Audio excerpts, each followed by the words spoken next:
100,000 people are now known to have coronavirus in the United States. About 4,500 have died. Vice President Mike Pence has said the country appears to be following a similar trajectory to Italy, which has seen the largest number of deaths globally. Speaking at a White House news briefing, President Trump said the US is waging war on the virus. Peter Bowes sent this report.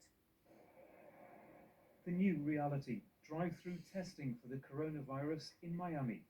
Florida is the latest state where people have been ordered to stay at home as the number of cases rises steeply.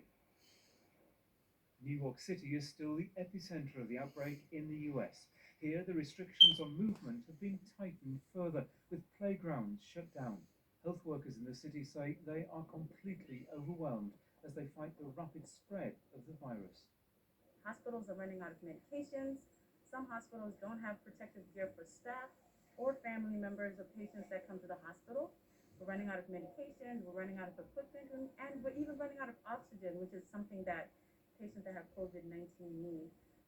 Stockpiles of emergency equipment and protective clothing are running low.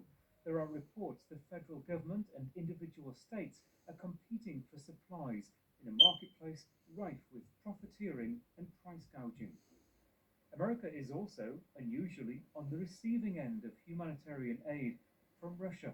After a phone call between Mr. Trump and President Putin, medical supplies, including ventilators, were dispatched to New York. The US is braced for a wave of coronavirus cases on a scale similar to Italy, with up to 250,000 deaths. We're going to have a couple of weeks, starting pretty much now, but especially a few days from now, that are going to be horrific. But even in the most challenging of times, Americans do not despair. We do not give in to fear. We pull together, we persevere, and we overcome, and we win. Facing some of its darkest days, America hunkers down for the long haul. Peter Bowes, BBC News. Japan is one country that has until now appeared to buck the global trend on coronavirus.